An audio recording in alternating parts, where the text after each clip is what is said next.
ये आकाशवाणी दिल्ली है। लीजिए सुनिए माननीय प्रधानमंत्री श्री नरेंद्र मोदी के मन की बात का संस्कृत अनुवाद। मम प्रियाः देशवासिनः नमस्कारः। अधुना समग्र देशः आतङ्कवादं विरुध्य संघटितोऽस्ति, आक्रोशान्वितः संकल्पबद्धश्चास्ति। अद्यत्वे प्रत्येकं भारतीयस्य एष एव संकल्पोऽस्ति यदस्माभिः आतङ्कवादः सर्वथा समापनीयः। सखायः, सिन्दूराभियानक्रमे अस्माकं सेनाभिः यः पराक्रमः प्रदर्शितः तेन प्रत्येकं भारतीयस्य मस्तकः उन्नतः जातः। अद्भुतमेतत् यदस्माकं सेनाभिः अत्यन्तं सूक्ष्मतया सावधानतया च पारे सीम्नि आतङ्कवादिनां केन्द्राणि ध्वस्तीकृतानि। सिन्दूराभियानेन विश्वस्मिन्नपि आतङ्कवादं विरुध्य संघर्षं कर्तुं नूतनः विश्वासः उत्साहश्च प्रकल्पितः। सखायः, सिन्दूराभियानम् एतत् सेनायाः अभियानमात्रं नास्ति, एतत् अस्माकं संकल्पस्य, साहसस्य च परिवर्तमानस्य भारतस्य चित्ररूपमस्ति। अनेन च चित्रेण समग्र देशः देशभक्तिभावैः प्रपूरितोऽस्ति, त्रिवार्णिकध्वजस्य वर्णेषु अन्वितोऽस्ति। भवन्तः दृष्टवन्तः स्युः देशस्य विभिन्नेषु नगरेषु, ग्रामेषु, वसतिषु च त्रिवार्णिकध्वजयात्राः आयोजिताः।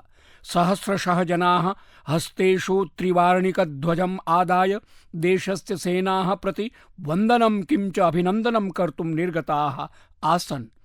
बहुषु नगरेषु नागरिकसुरक्षासेवीरूपेण सहयोगं कर्तुं युवानः एकत्रिताः जाताः। वयम् अवलोकितवन्तः यत् चण्डीगढनगरतः एतत् सम्बद्धानि अनेकानि चलच्चित्राणि प्रसिद्धानि जातानि। जनसञ्चारमाध्यमेषु कविताः प्रकाश्यमानाः आसन्, संकल्पगीतानि गेयमानानि आसन्, लघुबालाः चित्राणि रचितवन्तः येषु महान्तः सन्देशाः निबद्धाः आसन्। अहम् अनतिचिरं 3 दिनेभ्यः पूर्वं बीकानेरनगरं गतवान्। तत्र बालाः मह्यम् एतादृशम् एव चित्रविशेषं प्रदत्तवन्तः। सिन्दूराभियानेन देशवासिषु महान् प्रभावः जातः। अनेकैः परिवारैः एतदभियानं जीवनस्य अङ्गत्वेन स्वीकृतम्। बिहारराज्यस्य कटिहार जनपदे, उत्तरप्रदेशस्य कुशीनगरे, अन्येषु चापि विविधनगरेषु तत्समये लब्धजन्मनां शिशूनां नाम सिन्दूर इत्येतत् स्थापितम्। सखायः, अस्माकं वीराः आतङ्किस्थात्राणि नष्टानि कृतवन्तः। तेषाम् अदम्यसाहसम् एतत् आसीत्। तस्मिन् च साहसे अन्विता आसीत् भारते निर्मितानाम् आयुधानाम्, उपकरणानां, प्रविधीनां च शक्तिः। तस्मिन् आत्मनिर्भरभारतस्य संकल्पः अपि आसीत्। अस्माकम् अभियन्त्रीणां, प्रविधिनिर्मातॄणां किं वा प्रत्येकं जनस्य स्वेदः एतस्मिन् विजये सम्मिलितः अस्ति। एतस्य अभियानस्य अनन्तरं समग्र देशे वोकल फॉर लोकल इत्येतत् आलक्ष्य एका नूतना ऊर्जा दृश्यमाना अस्ति। कतिचन कथनानि मनः स्पृशन्ति। कुत्रचित् पितरौ उक्तवन्तौ यत् अधुना बालेभ्यः भारतनिर्मितानि क्रीडनकानि एव स्वीकरिष्यावः। देशभक्तेः समारम्भः बाल्यकालाद् एव भवतु। केचन परिवाराः शपथग्रहणं कृतवन्तः। अग्रिमावकाशेषु भ्रमणार्थं वयं देशस्य एव सुन्दरस्थलं गमिष्यामः। केचन युवानः वेड इन इंडिया अर्थात् भारते एव विवाहस्थलं चेतुं संकल्पितवन्तः। केचन एतदपि उक्तवन्तः यदधुना यानि अपि उपायनानि दद्मः तानि भारतीयशिल्पकारैः निर्मितानि भविष्यन्ति इति। सखायः, एषा एव अस्ति भारतस्य मुख्या शक्तिः, जनमनसोः सम्पृक्तिः, जनसहभागिता च। अहं भवतः सर्वान् प्रति आग्रहं करोमि, आयान्तु एतस्मिन् अवसरे एकं संकल्पं स्वीकुर्याम। जीवने यत्र कुत्रचित् सम्भवं भवेत् वयं देशनिर्मितवस्तुभ्यः प्रथमम् अवसरं कल्पयेम। एष केवलम् आर्थिक आत्मनिर्भरतायाः विषयः नास्ति, अपि तु राष्ट्रनिर्माणे सहभागितायाः भावः अस्ति। अस्माकम् एकः पदक्षेपः भारतस्य प्रगतिक्रमे विशिष्टं योगदानं भवितुम् अर्हति। सखायः, बसयानेन गमनागमनं कियान् सामान्यः विषयः भवति, परम् अहं भवतः सर्वान् एकस्य ग्रामस्य विषये वक्तुमिच्छामि यत्र प्रथमवारमेव बसयानम् आगतम्। तत्रस्थाः जनाः अस्य दिवसस्य कृते वर्षेभ्यः प्रतीक्षारताः आसन्। यदा बसयानं ग्रामं प्रथमवारं सम्प्राप्तवत् तदा जनाः वाद्ययन्त्रैः तस्य बसयानस्य स्वागतं कृतवन्तः। बसयानं दृष्ट्वा जनाः अतिप्रसन्नाः आसन्। ग्रामे सम्यक् मार्गः आसीत्। जनाः वाञ्छन्ति स्म, परं पूर्वम् अत्र कदापि बसयानं न चलितवत्, यतोहि एषः ग्रामः माओवादिनां हिंस्रघटनाभिः प्रभावितः आसीत्। एतत् स्थानं स्थितमस्ति महाराष्ट्रस्य गढचिरौली जनपदे। अथ अस्य ग्रामस्य नाम अस्ति काटेझरी इति। काटेझरी इत्यत्र आगतम् एतत् परिवर्तनं निकटवर्ति क्षेत्रे द्रष्टुं शक्यते। साम्प्रतं तत्र स्थितयः तीव्रगत्या सामान्याः भवन्ति। माओवादं सम्मुखीकर्तुं सामूहिकरूपेण ये प्रयासाः क्रियन्ते, तैः प्रयासैः साम्प्रतम् एतादृशेषु क्षेत्रेषु मौलिकसुविधाः सम्प्राप्यन्ते। ग्रामवासिनां कथनमस्ति यत् बसयानस्य आगमनेन तेषां जीवनं सरलं भविष्यति। सखायः, मन की बात कार्यक्रमे वयं छत्तीसगढ़े आयोजितायाः बस्तर ओलम्पिक्स प्रतियोगितायाः विषये अथ माओवाद प्रभावित क्षेत्रेषु विज्ञान प्रयोगशालानां च विषये चर्चां कृतवन्तः। अत्र बालेषु विज्ञान विषयकः उत्साहोऽस्ति। ते क्रीडासु अपि उत्कृष्टं प्रदर्शनं कुर्वन्ति।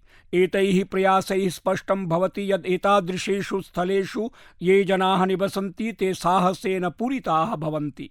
एते जनाः सत्सु अपि सर्वसमाह्वानेषु स्वीयजीवनस्य समृद्धेः मार्गं चितवन्तः।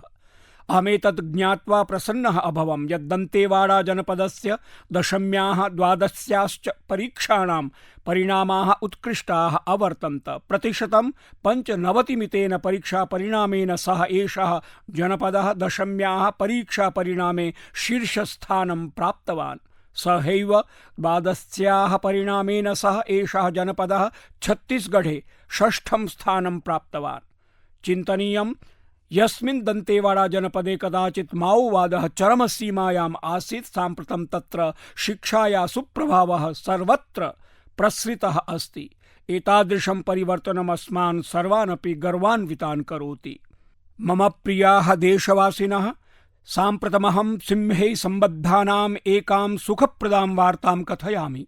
विगत 5 वर्षेभ्यः गुजरातस्य गिरक्षेत्रे सिंहानां संख्या 47,600तः अभिवर्ध्य 91,800 अभवत्। साम्प्रतं समक्षम् आगता सिंहानाम् एषा संख्या अस्मभ्यम् उत्साहं प्रददाति। मित्राणि, भवत्सु बहवः ज्ञातुकामाः स्युः यत् एनिमल सेन्सस इत्येषा पशुगणना कथं भवति। वस्तुतः एतत् कार्यं सरलं नास्ति। भवन्तः एतत् ज्ञात्वा आश्चर्यचकिताः भविष्यन्ति यत् सिंहानाम् एषा गणना 11 जनपदेषु प्रसृते 35,000 वर्गकिलोमीटर मिते क्षेत्रे अभवत्। पशुगणनायै दलानि राउंड द क्लॉक अर्थात् 24 होरापर्यन्तम् एतेषां क्षेत्राणाम् अन्वेषणं कृतवन्तः। एतस्मिन् अभियाने सिंहानां गणनायाः पुष्टिः प्रतिपुष्टिः चापि जाता। अनया प्रक्रियया उत्कृष्टरूपेण सिंहगणनायाः कार्यं पूर्णम् अभवत्। मित्राणि, एशियाटिक लायन इत्येतेषां सिंहानां संख्यायां वर्धनं प्रदर्शयति। यदा समाजे उत्तरदायित्वभावः दृढतरः भवति तदा उत्कृष्टाः परिणामाः समागच्छन्ति। कतिपयेभ्यः दशकेभ्यः पूर्वं गिर इत्यत्र स्थितिः संकटापन्ना आसीत्, परं तत्रत्याः जनाः मिलित्वा परिवर्तनपरं संकल्पं कृतवन्तः। तत्र आधुनिकप्रविधिभिः सह ग्लोबल बेस्ट प्रैक्टिसेस् इत्येतेषां नवाचाराणामपि प्रयोगः अभवत्। अनेन गुजरात राज्यं प्रथमं तादृशं राज्यम् अभवत् यत्र वनाधिकारिणां पदेषु बृहत् संख्यायां महिलानां नियुक्तिः अभवत्। अद्य वयं यान् परिणामान् पश्यामः तेषु एतेषां वनाधिकारिणां योगदानमस्ति। वन्यजीवानां संरक्षणार्थम् एवं प्रकारेण एव अस्माभिः जागरूकैः अवधानवद्भिश्च भाव्यम्। मम प्रियाः देशवासिनः, 2-3 दिवसेभ्यः पूर्वम् एव अहं राइजिंग नॉर्थ ईस्ट समिट इत्येतस्मिन् सम्मेलने सहभागं कृतवान्। इतः पूर्वं वयं भारतस्य पूर्वोत्तर क्षेत्रस्य सामर्थ्यं प्रति समर्पितस्य अष्टलक्ष्मी महोत्सवस्य आयोजनं कृतवन्तः। भारतस्य पूर्वोत्तर क्षेत्रं वैशिष्ट्ययुतमस्ति। तेषां सामर्थ्यं प्रतिभाः अद्भुताः सन्ति। अहं क्राफ्टेड फाइबर्स इत्येतेषां विषये ज्ञातवान्। क्राफ्टेड फाइबर्स इति हस्तशिल्पतन्तुः न केवलं ब्रांड इति अपितु सिक्किम राज्यस्य परम्परायाः, वयनकलायाः, नव्यतायाः, मानसिकतायाश्च सुन्दर संगमोऽस्ति। डॉक्टर चेवांग नोरबू भूटिया अस्य नवाचारस्य आरम्भम् अकरोत्। वृत्तिदृष्ट्या असौ पशुचिकित्सकः अस्ति, परं हृदयेन सिक्किम राज्यस्य संस्कृतेः ब्रांड एम्बेसेडर इति सांस्कृतिकदूतः अस्ति। तेन चिन्तितं यत् वयनकलायै एकं नवीनरूपं प्रदातव्यम्। अनेन एव चिन्तनेन समुत्पन्नं क्राफ्टेड फाइबर्स इति। एतेन पारम्परिकवयनं फैशन इति नव्यतया सह योजितम् अथ विनिर्मितः सामाजिकोद्यमः। साम्प्रतं तेषां प्रकल्पे न केवलं वस्त्राणां निर्माणं भवति अपितु जीवनानां वयनं भवति। सः स्थानीयजनेभ्यः कौशलपरं प्रशिक्षणं ददाति, येन ते आत्मनिर्भराः भवन्ति। ग्रामाणां तन्तुवायान्, पशुपालकान्, स्वयं सहायता समूहान् च योजयित्वा डॉक्टर भूटिया वृत्तेः नूतनावसरान् रचितवान्। साम्प्रतं स्थानीयमहिलाः कर्मकराश्च स्वीयप्रतिभाभिः श्रेष्ठं धनोपार्जनं कुर्वन्ति। क्राफ्टेड फाइबर्स इत्यस्य राङ्कवाणी, हस्तकोशाः, पदकोशाश्च स्थानीय हस्तशिल्पकेन्द्रेभ्यः निर्मिताः भवन्ति। एतेषु यस्य ऊर्णस्य प्रयोगः भवति तत् सिक्किमराज्यस्य शशकेभ्यः, मेषेभ्यश्च प्राप्यते। वर्णाः अपि पूर्णरूपेण प्राकृतिकाः भवन्ति, न किमपि रासायनिकं, केवलं प्राकृतिकवर्णाः। डॉक्टर भूटिया सिक्किमराज्यस्य पारम्परिकवयनार्थं संस्कृत्यै च एकं नूतनं रूपं प्रदत्तवान्। डॉक्टर भूटिया महोदयस्य कार्याणि अस्मान् प्रेरयन्ति यत् यदा वयं परम्पराम् उत्साहेन सह योजयामः तदा विश्वम् आकृष्टं कर्तुं प्रभवामः। मम प्रियाः देशवासिनः, अद्याहम् एकस्य श्रेष्ठजनस्य विषये वक्तुमिच्छामि, यः एकः कलाकारः अपि अस्ति अथ जीवितप्रेरणारूपः अपि। तदीयं नाम अस्ति जीवन जोशी। आयुः 65 वर्षात्मकं। साम्प्रतं चिन्तयत यस्य नाम्नी एव जीवनमस्ति तस्य कीदृशी जीवनपरा भावना स्यात्। जीवनमहोदयः उत्तराखण्डस्य हल्द्वानी नगरे निवसति। बाल्यकाले एव पोलियो व्याधिना तस्य पादयोः शक्तिः नष्टा, परं पोलियो व्याधिः तदीयम् उत्साहं नष्टं कर्तुं न शक्नोत्।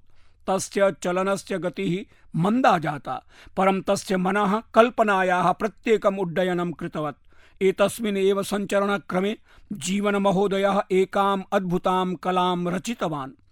कलायै नाम प्रदत्तं बगेट इति। अस्यां कलायाम् असौ चीडवृक्षेभ्यः शुष्कवल्कलेन सुन्दरकलाकृतीः निर्माति। तत् वल्कलं यज्जनैः सामान्यतया निरर्थकं चिन्त्यते, जीवनमहोदयस्य हस्तै एतत् दायरूपेण प्रतिष्ठाप्यते। तस्य प्रत्येकं रचनासु उत्तराखण्डस्य मृदायाः सुगन्धो भवति। एतत् प्रतीयते यत् कदाचित् पर्वतानां लोकवाद्ययन्त्राणि कदाचित् पर्वतानां चात्मा काष्ठे सम्मिलितानि सन्ति। जीवनमहोदयस्य कार्यं न केवलं कलामात्रमपितु साधना अस्ति। सः एतस्यै कलायै स्वीयं जीवनं समर्पितवान्। जीवनजोशी सदृशाः कलाकाराः अस्मान् स्मारयन्ति यत् यदि अस्माकं सङ्कल्पः दृढतरः अस्ति तर्हि किमपि नासम्भवम्। तदीयं नाम जीवनमस्ति, अथ असौ एतदपि वास्तविकरूपेण प्रतिपादयति यत् जीवनं कथं जीव्यते। मम प्रियाः देशवासिनः, अद्यत्वे एतादृश्यः महिलाः सन्ति याः कृषिकर्मभिः सहैव साम्प्रतं नभःक्षेत्रीयं कार्यं कुर्वन्ति। भवद्भिः सम्यक् श्रुतं। साम्प्रतं ग्राममहिलाः ड्रोन दीदी इत्येताः भूत्वा ड्रोन नभोयन्त्राणि सञ्चालयन्ति अथ कृषिकर्मणि नवक्रान्तिं प्रवर्तयन्ति। मित्राणि, तेलङ्गानाराज्यस्य संगारेड्डी जनपदे याः महिलाः पूर्वम् अन्यजनाश्रिताः आसन् ताः महिलाः एव साम्प्रतं ड्रोन यन्त्रैः 50 प्रहेलपरिमिते भूक्षेत्रे सस्येषु औषधीः प्रसारयन्ति। प्रातःकाले 3 होरासु अथ सायङ्काले होराद्वये तासां कार्यं पूर्णं भवति। न तु घर्मस्य काठिन्यं न हि रसायनानां भयः। मित्राणि, ग्रामवास्तव्या एतत् परिवर्तनं सहृदयं स्वीकृतवन्तः। साम्प्रतमेताः महिलाः ड्रोन ऑपरेटर इत्येतैः नामभिः न अपितु स्काई वॉरियर्स इत्येतैः नामभिः समाजेन अभिज्ञायन्ते। एताः महिलाः अस्मभ्यं सन्देशं यच्छन्ति यत् परिवर्तनं तदा भवति यदा प्रविधयः संकल्पाश्च मिलित्वा परस्परम् ऐक्यभावेन प्रचलन्ति इति। मम प्रियाः देशवासिनः, साम्प्रतम् अन्ताराष्ट्रिय योग दिवसस्य कृते मासादपि न्यूनतरः समयः अवशिष्टो वर्तते। अवसरोऽयम् अस्मान् स्मारयति यदि भवन्तः अद्यापि योग विमुखाः सन्ति तर्हि योगयुक्ताः भवन्तु इति। योगाभ्यासः भवतः जीवनचर्यां परिवर्तयिष्यति। सखायः 15-द्विसहस्रतमे वर्षे जून मासस्य 21 दिवसादारभ्य योग दिवसस्य आकर्षणं नित्यं वर्धमानमस्ति। सद्योपि योग दिवसमालक्ष्य अखिलेऽस्मिन् विश्वे जनानाम् आवेगः उत्साहश्च दृश्यमानौ स्तः। विविधाः संस्थाः स्वीयां सज्जतां संविभाजयन्ति। विगतवर्षाणां छायाचित्राणि बहु प्रेरितवन्ति। अस्माभिः दृष्टं यदनेकेषु देशेषु कस्मिंश्चित् वर्षे जनैः योगशृङ्खला विरचिता, योगवलयः वा निर्मितः। एतादृशानि नैकचित्राणि सन्ति यत्र 4 वंशजनाः सम्भूय योगाभ्यासं कुर्वन्ति। बहुभिश्च जनैः स्वीयनगरस्य प्रतिष्ठितस्थानानि योगाभ्यासार्थं वृतानि। भवन्तोऽपि अस्मिन् समये कयाचिदपि रोचकरीत्या योगदिवसायोजनार्थं कल्पयितुम् अर्हन्ति। सखायः आन्ध्रप्रदेश सर्वकारेण योगान्ध्र इत्यभियानम् आरब्धमस्ति। अस्योद्देश्यः सम्पूर्णे राज्ये योग संस्कृतेः विकासोऽस्ति। अनेनाभियानेन 10 लक्षाधिकानां योगाभ्यस्तानां समूहः उपकल्प्यते। अहमस्मिन् वर्षे विशाखापत्तनम नगरे योगदिवस कार्यक्रमे सहभागस्य अवसरं प्राप्स्यामि। एतत् ज्ञात्वा अहं सुखमनुभवामि यदस्मिन् समयेपि अस्माकं युवमित्राणि देशस्य दायसम्बद्धेषु प्रतिष्ठितस्थलेषु योगाभ्यासार्थं कल्पयन्ति। अनेकैः युवभिः नूतनकीर्तिमानस्थापनार्थं योगशृङ्खलायां च सहभागार्थं प्रतिज्ञा अङ्गीकृता अस्ति। अस्माकं समवायाः अप्यस्मिन् विषये पश्चवर्तिनः नैव वर्तन्ते। कासुचित् संस्थासु कार्यालये एव योगाभ्यासार्थं विशिष्टं स्थानं निर्दिष्टमस्ति। अनेकेषु नवोन्मेषसंस्थानेषु योगहोराः निर्धारिताः सन्ति। ईदृशाः अपि जनाः सन्ति ये ग्रामान् गत्वा योगप्रशिक्षणं कर्तुं सज्जाः भवन्ति। स्वास्थ्यं सौष्ठवं च प्रति जनानामेषा जागृतिः माम् अतीवानन्देन पूरयति। सखायः योगदिवसेन साकमेव आयुर्वेदक्षेत्रेपि एतादृशं किञ्चित् जातमस्ति यस्य विषये ज्ञात्वा भवन्तः बहु प्रसन्नाः भविष्यन्ति। गतदिने अर्थात् मई मासस्य 24 दिवसे एव विश्वस्वास्थ्यसङ्घटनस्य महानिदेशकस्य मम मित्रस्य च तुलसी भ्रातुः समक्षमेकं सहमतिपत्रं हस्ताक्षरैः प्रमाणितमस्ति। एतेन समयेन international classification of health interventions इत्यस्यान्तर्गतं समर्पित पारंपरिक चिकित्सा विभागे कार्यजातम् आरब्धमस्ति। अनेन उपक्रमेण सम्पूर्णेऽपि विश्वे आयुषोपायानां वैज्ञानिकरीत्या उपस्थापने साहाय्यं भविष्यति। सखायः भवद्भिः विद्यालयेषु कृष्णफलकं तु दृष्टमेव स्यात्, परमधुना केषुचित् विद्यालयेषु शर्कराफलकान्यपि स्थाप्यमानानि सन्ति। कृष्णफलकं न अपितु शर्कराफलकम्। CBSE इत्यस्य अद्वितीयोपक्रमस्य उद्देश्यः शर्करासेवनविषये बालानां जागरणमस्ति। कियती शर्करा सेवनीया, कियती च सेव्यमाना अस्ति इति ज्ञात्वा बालकाः स्वयमेव स्वस्थविकल्पान् चीयमानाः सन्ति। एषः अपूर्वप्रयासोऽस्ति। एतस्य प्रभावश्चापि अतीवः सकारात्मकः भविष्यति।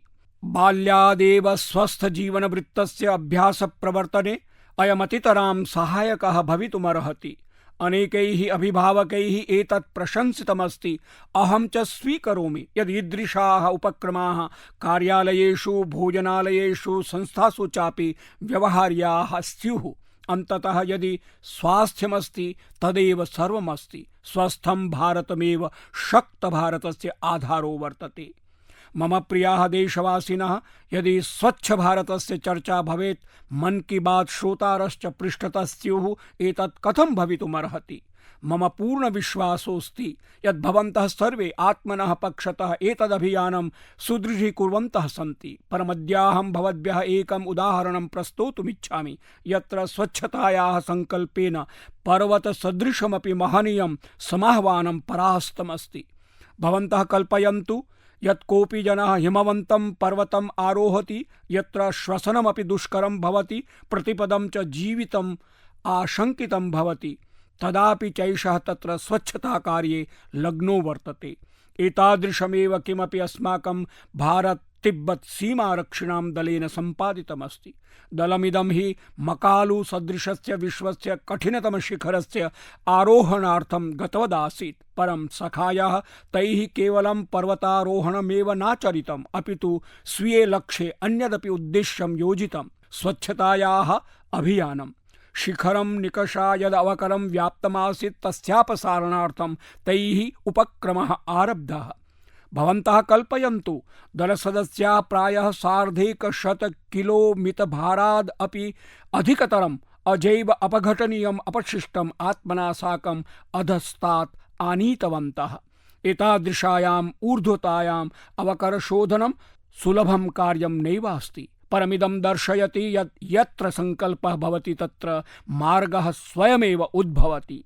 सखायः अनेनैव साकं सम्बद्धः वरीयविषयोऽस्ति कागदापशिष्टं पुनश्चक्रणं च। अस्माकं गृहेभ्यः कार्यालयेभ्यश्च प्रतिदिनं कागदानां बहु अपशिष्टं निस्सरति। सम्भवतः वयमेतं सामान्यतः स्वीकुर्मः, परमेतद् ज्ञात्वा भवन्तः आश्चर्यान्विताः भविष्यन्ति यत् देशस्य अवकराकर स्थलानां प्रायः चतुर्थांशः कागदापशिष्टैः आपूरितो भवति।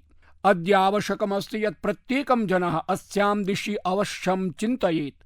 अहमेतत् ज्ञात्वा प्रसन्नोऽस्मि यत् भारतस्य अनेके नवोन्मेषाः अस्मिन् क्षेत्रे महत्कार्यं कुर्वन्तः सन्ति। विशाखापत्तनं, गुरुग्रामः चेत्यादिषु नगरेषु अनेकाः नवोन्मेष संस्थाः कागदानां पुनः प्रयोगस्य नवाचारान् प्रयोजयन्ति। कोऽपि पुनः प्रयुक्तकागदैः सम्पुटपटलं निर्माति, अन्यश्च अंकीयपद्धत्या वृत्तपत्राणां पुनश्चक्रणं सुकरं करोति। जालनासदृशेषु नगरेषु काश्चन नवोन्मेष संस्थाः प्रतिशतं शतमितं पुनः प्रयुक्तसामग्रीभ्यः सम्पुटावेशनं कागदावरकं चोत्पादयन्ति।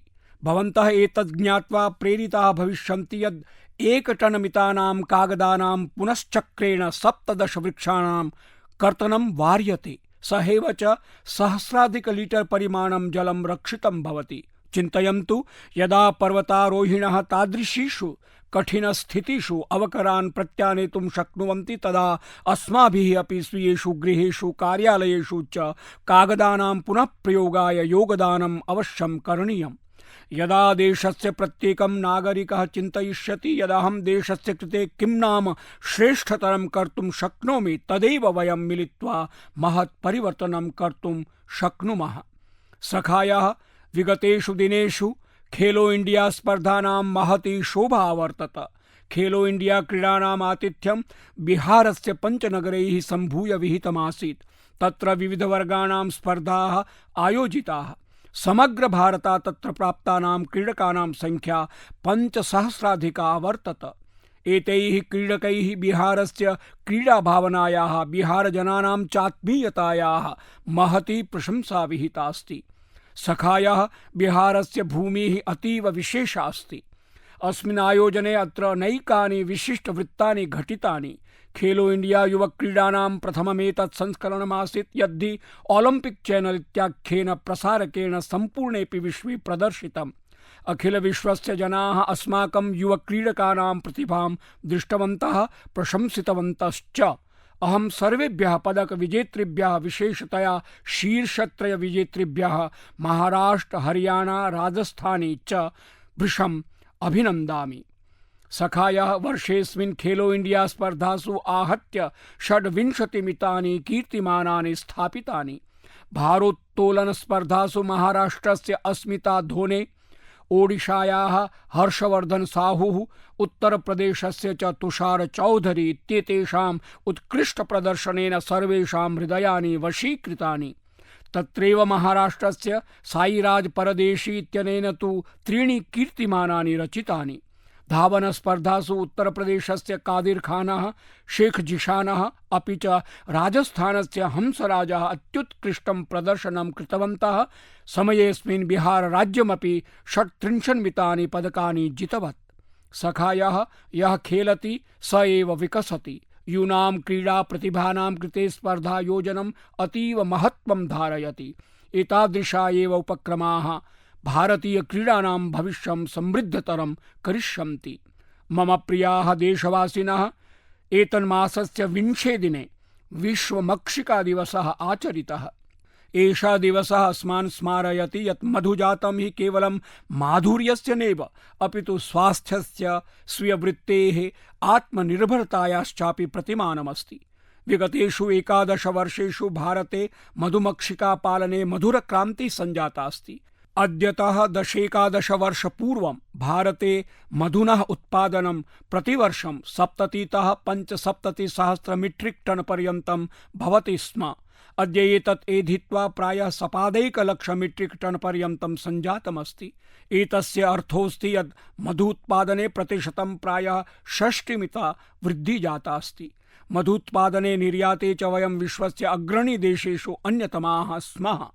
सखायः सकारात्मके अस्मिन् परिणामे राष्ट्रियमक्षिकापालनं मध्वाभियानं चैत्ययोः महती भूमिका वर्तत। एतदन्तर्गतं मधुमक्षिकापालनसम्बद्धेभ्यः सहस्राधिकेभ्यः कृषकेभ्यः प्रशिक्षणम् उपपादितम्, उपकरणानि वितरितानि, विपणिषु च तेषां साक्षात् प्रवेशः सुकरीकृतः। सखायः एतत् परिवर्तनं केवलं सांख्यिकीयेषु दत्तेष्वेव नैव दृश्यते, अपितु ग्रामस्तरेऽपि स्पष्टतया अनुभूयते। छत्तीसगढ़स्य कोरिया जनपदस्य उदाहरणं द्रष्टव्यमस्ति। यत्रत्यैः आदिवासीकृषकैः सोनहनि इत्याख्यं विशुद्धं जैविकं मधुप्रकारं निर्मितमस्ति। अद्य एतत् मधुप्रकारं जैम सदृशेषु अनेकेषु ऑनलाइन पटलेषु विक्रीयते, येन ग्राम्याणां परिश्रमः विश्वविख्यातः जायते।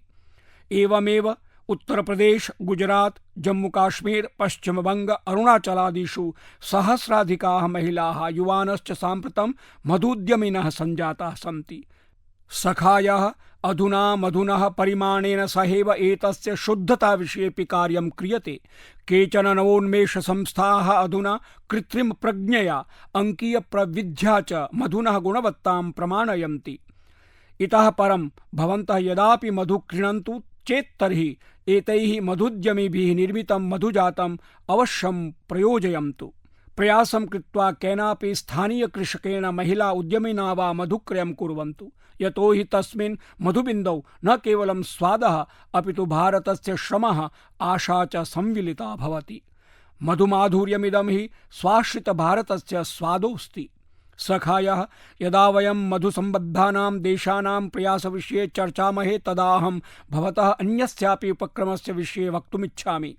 एतदस्मान् स्मारयति यत् मधुमक्षिकाणां रक्षणं केवलं पर्यावरणीयं दायित्वमेव नास्ति, अपितु अस्माकं कृषिजातस्य भावी सन्ततीनां चापि अनुयोगोऽस्ति। एतदुदाहरणं पुणे नगरस्यास्ति, यत्र एकस्मात् आवास संकुलात् मधुमक्षिकाकुण्डं सम्भवतः सुरक्षाचिन्तया भयकारणाद् वा निष्कासितमासीत्। परमेषा घटना कञ्चित् जनं किञ्चित् विचारयितुं बाध्यं कृतवती। अमित नामकेन युवकेन निश्चितं यन्मक्षिकाणाम् अपसारणं नैव अपितु संरक्षणं करणीयमिति। ततस्तेन स्वयम् अधिगतं, मधुमक्षिकाणां विषये अनुसन्धानं विहितं, सहैव च अन्येषामपि समावेशनम् आरब्धम्। क्रमेणासौ एकं दलं संघटितवान्, यस्य नाम तेन मधुमक्षिकामित्रमिति निर्धारितम्। अधुना एतानि मधुमक्षिकामित्राणि मक्षिकाकूपानामेकस्मात् स्थानात् अन्यस्मिन् स्थले सुरक्षितं संक्रमणं कुर्वन्ति, येन जनेभ्यः अपायः न स्यात्। मधुमक्षिकाश्चापि जीविताः स्युः। अमितवर्यस्य प्रयासस्य प्रभावः अपि उत्कृष्टः अभवत्। मधुमक्षिकाकुण्डानि सुरक्षितानि सन्ति, मधुत्पादनम् एधमानमस्ति। सर्वाधिकं महत्त्वपूर्णं चास्ति यज्जनानां जागृतिरपि वर्धमानास्ति। एषः उपक्रमः अस्मान् शिक्षयति यद् यदा वयं प्रकृत्या साकं समायोजनेन कार्यं कुर्मः तदा सर्वेभ्यः लाभः अधिगम्यते। मम प्रियाः देशवासिनः, मन की बात इत्यस्य प्रकरणेऽस्मिन् साम्प्रतम् एतावदेव। भवन्तः एवमेव देशवासिनाम् उपलब्धीः समाजस्य कृते च तेषां प्रयासांश्च मम कृते प्रेषयन्तः भवन्तु। मन की बात प्रसारणस्य अग्रिमे प्रकरणे पुनः मेलिष्यामः। नूतनविषयाणां, देशवासिनां च अभिनवोपलब्धीनां चर्चां करिष्यामः। अहं भवतः सन्देशान् प्रतीक्षे। भवद्भ्यः सर्वेभ्यः बहु धन्यवादः। नमस्कारः। अभी आप माननीय प्रधानमंत्री श्री नरेंद्र मोदी के मन की बात का संस्कृत अनुवाद सुन रहे थे। ये कार्यक्रम आकाशवाणी के दिल्ली केंद्र से प्रसारित किया गया।